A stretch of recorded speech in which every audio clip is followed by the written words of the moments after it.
Everyone, hope everyone's doing well.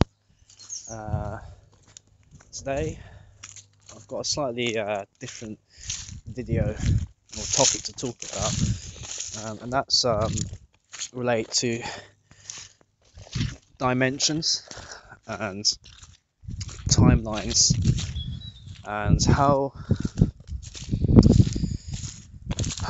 we can how I think we affect our reality. And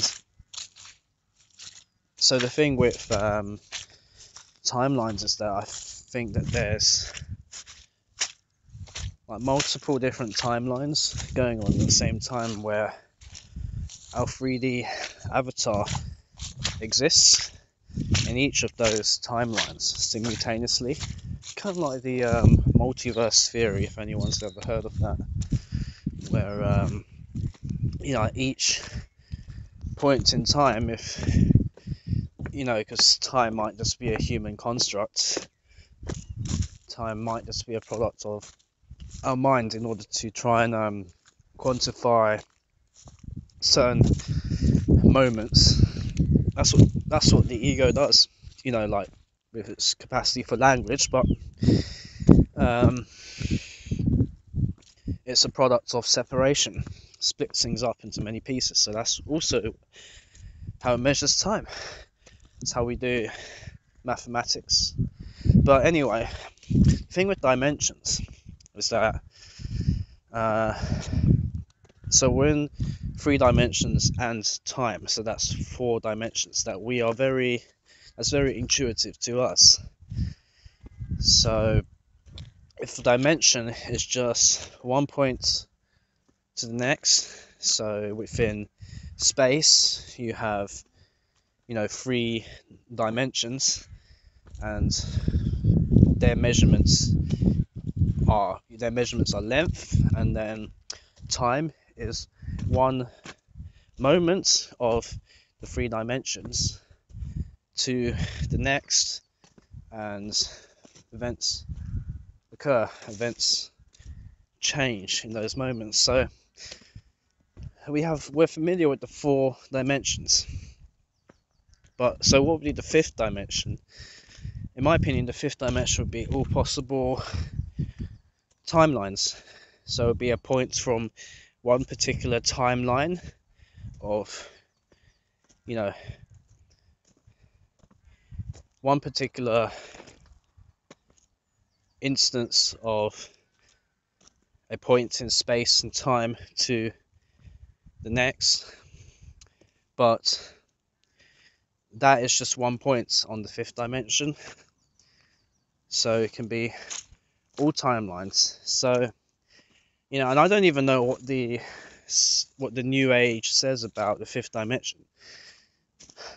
I don't even follow the New Age, but if that's what they mean, then I think what they're trying to say is that the way to ascend to 5D is something that's just going to happen, just like the Messiah is going to return, God's going to return, the aliens from Zeta Reticuli is going to return, and it's going to save humanity. But that's the savior complex, isn't it?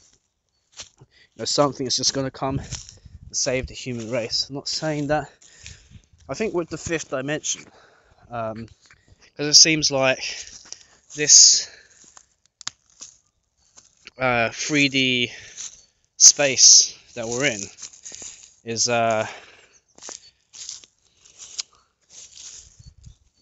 it's just like a density. It's like a crystallization of our higher selves into a place that's confined by rules, the rules of the physical universe, the rules of entropy, and our wanting to combat entropy to attain order so that life can continue existing against what seems to be built into the very fabric of our universe, this chaos, this constant decay.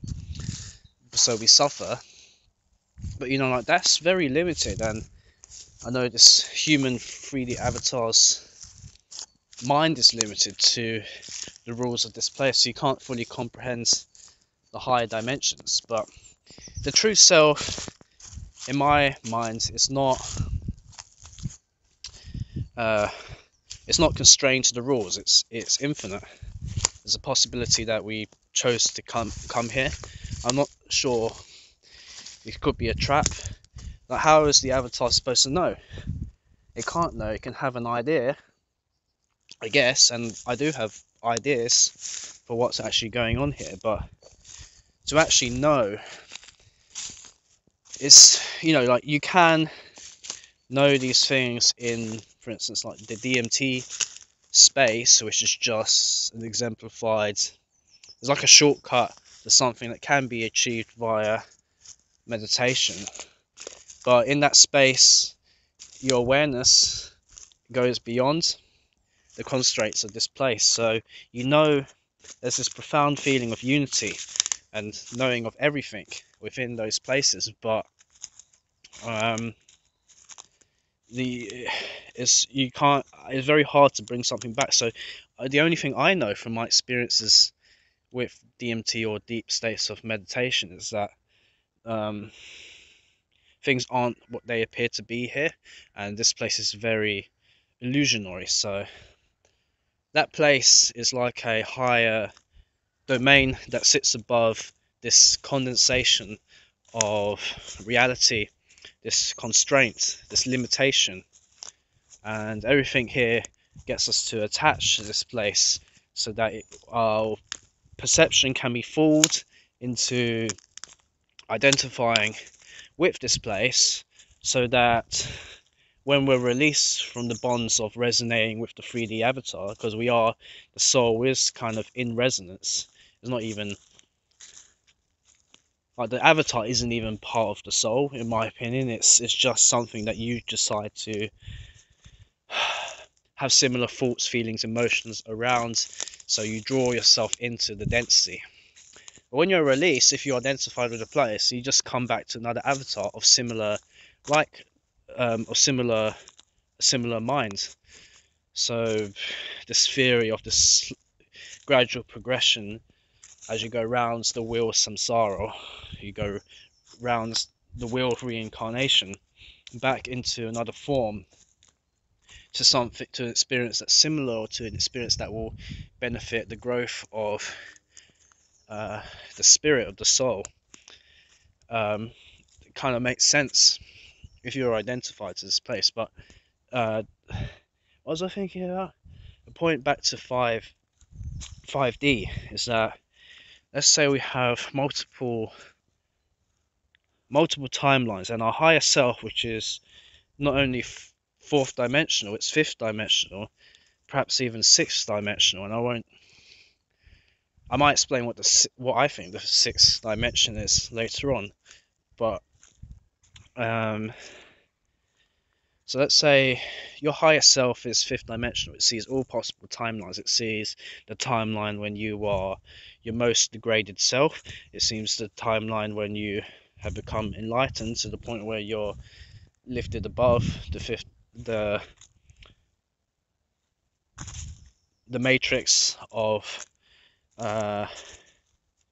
limitation, which is this 5D construct. It sees all of that, and it's possible that the avatar, because I've had very weird synchronicities and experiences.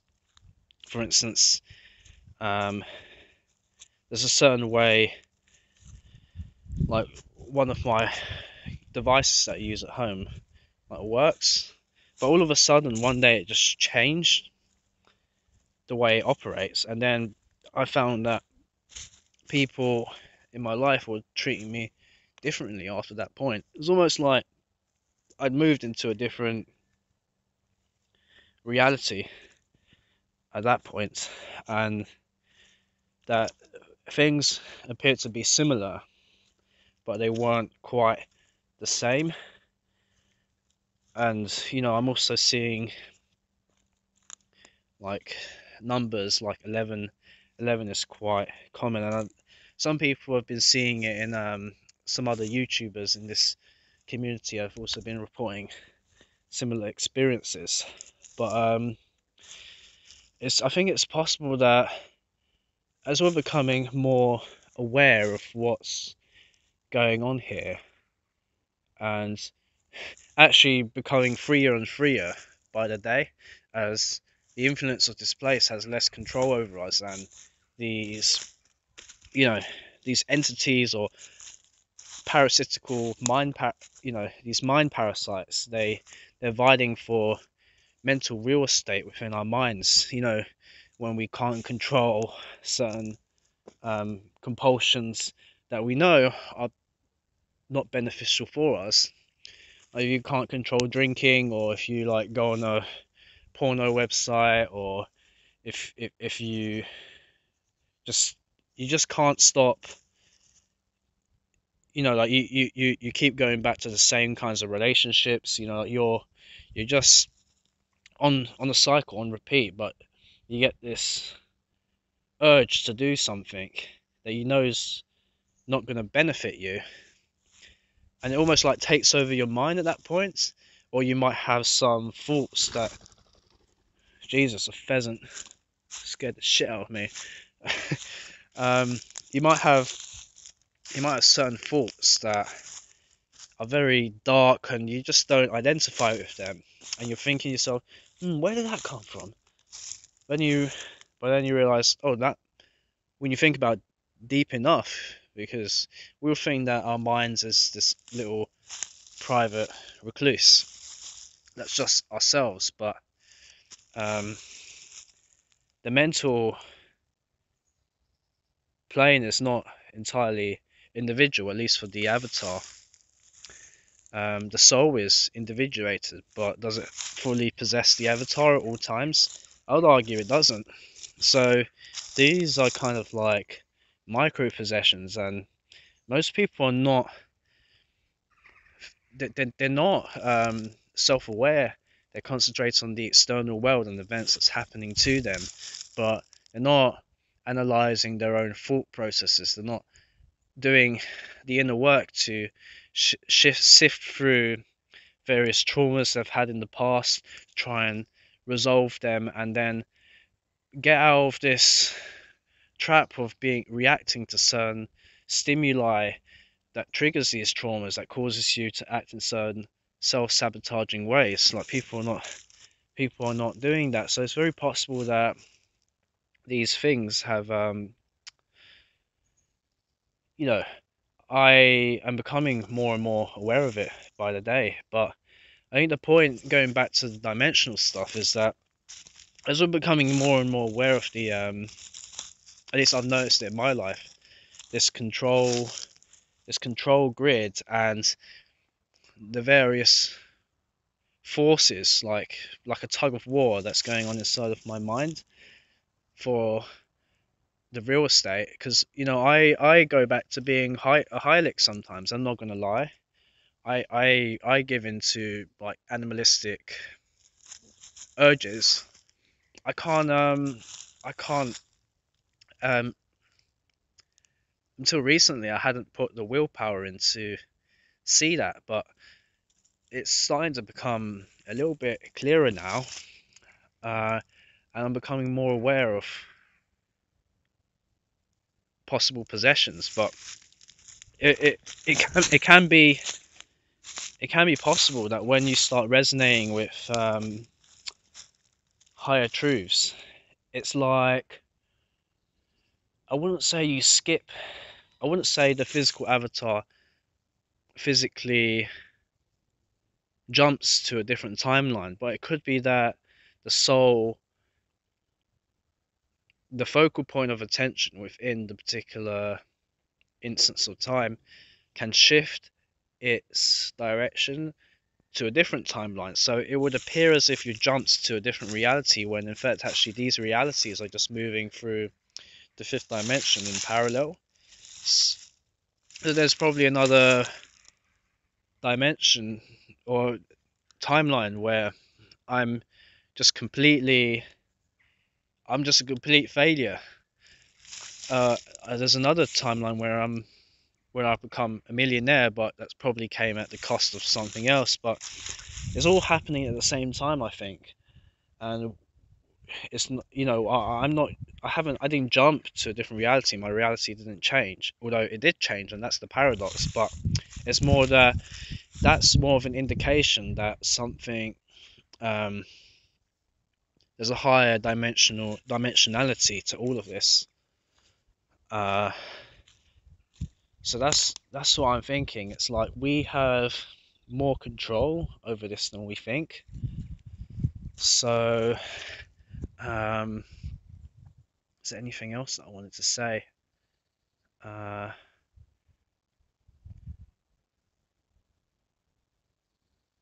so I think that this mind virus thing, this foreign agent, um, at the same time as being the greatest gift that we could have, because it is the pressure to catalyze awareness of who we really are, instead of just being taken in by the illusions of this place.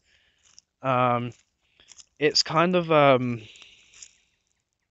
if you imagine multiple timelines, and then at the bottom is the denser timelines, the denser aspects of your soul. It's trying to multiply itself, whereas the soul perhaps might be trying to get you to escape this construct.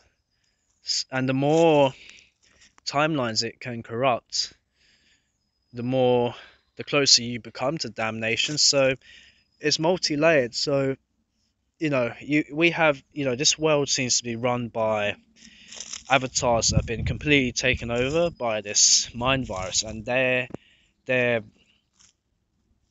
Darwinian survival of the fittest mentality has put them in a position of power by pure savagery and exploitation onto the very structures that define how human society should be governed, and they've defined the values, they've defined what's good and what's bad. They've created the built-in division that keeps people distracted amongst themselves, that stops people from seeing who the real enemies are. Like, they're an expression of this corruption that I'm talking about. And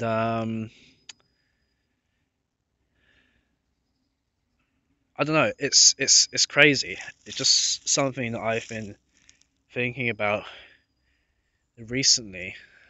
um I, I don't really know what the point of this video was, to be honest, but it could be that a sign of thing that we are way more powerful than we think.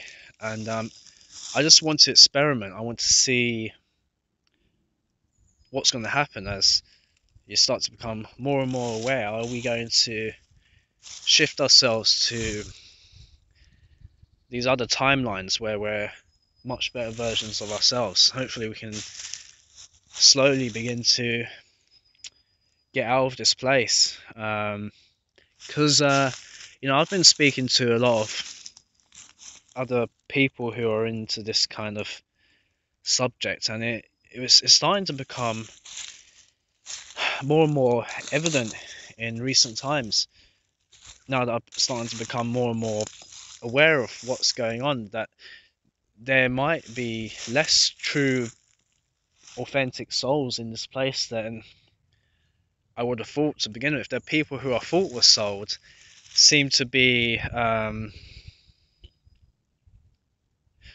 they've kind of let me down, to be honest. Like, I spent years with some people, and you make very little progress, and then you start to think to yourself, there's something, why are they doing this? And why do they still have the same forms of cognitive dissonance and defense mechanisms that you expect from the hive after all this time? After you pointed out again and again and again, but they can't see through it. Even though they say certain things that make you think to yourself, this person is slightly awake, there's something to work with here. But then they're just saying what you want to say, what you want to hear, that's what might be happening. I mean, this the dude I was talking about in my last video, who I'm starting to think he's like a what Kismet Spiral refer to as a soul mimic, where they will there's certain kinds of AI that mimics soul, so that you end up running on the carousel wheel with them, thinking that you can help them, but nothing ends up. You don't make any progress in the long term. I mean, so here's what happened, and this kind of blew my mind really. I mean, he thinks that like this kind of stuff is this kind of awareness is comes from a place of madness and of insanity, right? And I never mentioned to him the whole soul reincarnation trap thing. So the other day he tried. I went around his place and he had DMT and he tried it, and he basically uh, first time he tried it, which was a few months ago, he met this grey who was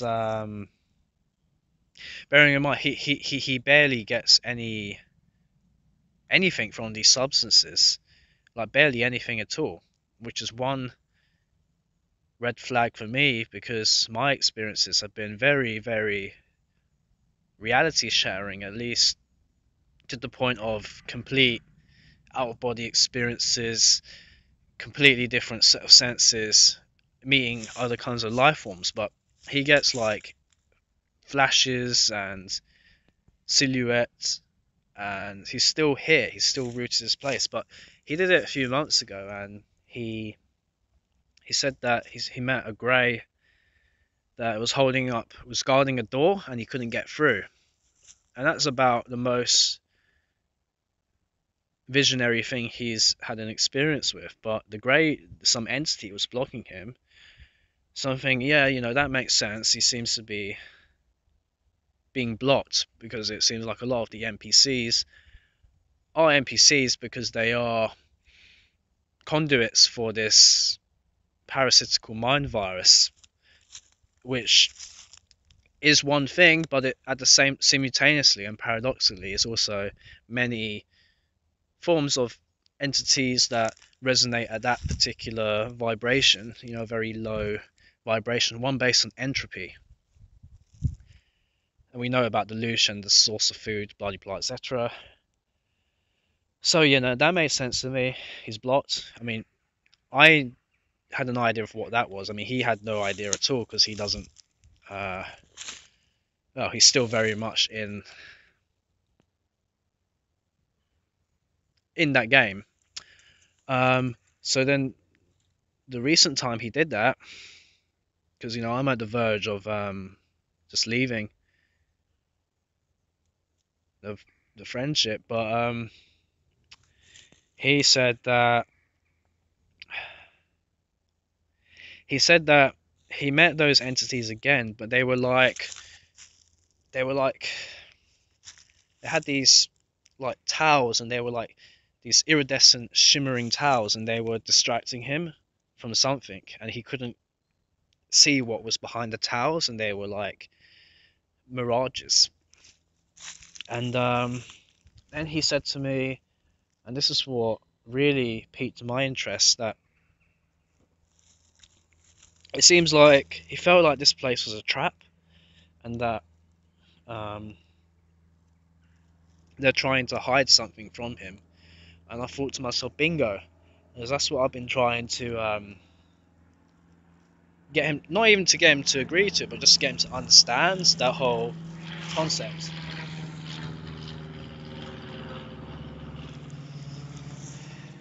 And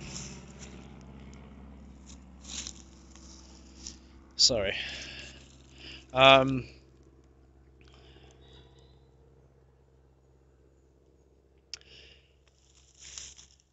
but then after that, he just forgot about it, and he never took any of it to heart. He never takes any of this stuff seriously, even though it's quite important stuff. And I'm not sitting on a grandiose position saying, oh, my worldview is the most important. But we're just talking about basic stuff here regarding what you see in reality. But, like, the virus stuff, for instance, and just, I don't even need to explain that. You guys already know what that's all about. The obvious things, the obvious conclusions to make, that the NPC population seems to just completely invert, which is part of their nature. But I just went back to that, and I think to myself, is that what they want? Did they show him the avatar? Him? Did they show him just enough to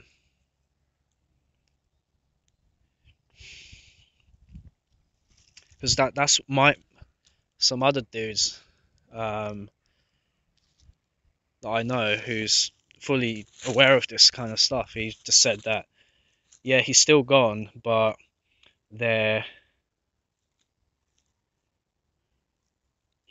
my mind's just blocked. I don't know. I'm not too sure why that is. Yeah, he said that they're just showing him enough of what he needs to know, say to me, to make me happy, and I never thought about it like that. And for the track record, that makes a lot of sense now that I think about it. So it just seems like once you reach a certain stage in your development, the neurological circuits become bound to referring back to this place, because once you try to break out of it, there's a circuit that a certain amount of brain chemistry that refers the awareness back to being pulled back to this place, back to the five senses.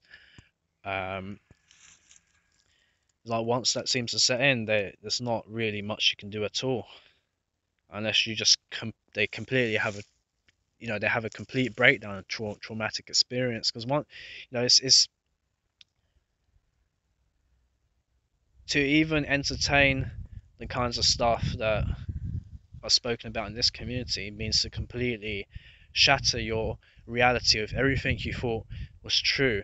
And once you have knowledge, it also means that you have to take a certain amount of responsibility, not only for yourself, but for others and the impacts that you have on the world. And it's just too much. Like, if I've been, if you could take an NPC, an average NPC, and then just flip a switch so that they could see everything that we see, they'll break down. They'll break down. Wouldn't be able to handle it. So yeah, I mean, that was a slight tangent, and it's just something an interesting observation about people who you think are your friends, but perhaps are there for a certain reason to keep you, to slow you down. And it's like, I'm not gonna lie, I do feel bad about my distancing, but why should I feel bad? You see, is my feeling of being bad really myself, or is it them? You see, that's where the awareness and coming into doing the inner work and shifting through all of this junk that you think is you but might not actually be you comes into play. So yeah, just a few things to think about. And I hope everyone's doing well as well. If anyone wants to get in contact with me, I'll leave my email in the description down below. And if anyone wants to join the Telegram group, it's like a support group, like I mentioned in my other videos, please feel free to drop an email to Fractions, and then we can try and get you in, because we need to. There's there's so few people even considering these kinds of thoughts, and these thoughts are not new, not at all. And this a lot of this stuff is common sense as well, or apparently not. But there seems to be so few of us out there who's even thinking about this. It's very important that we stick together. So that's the group is one means of doing that. But contact me directly if you want to set something up. Other than that, I hope everyone uh, is doing well. Like, take care of yourselves, and until next time.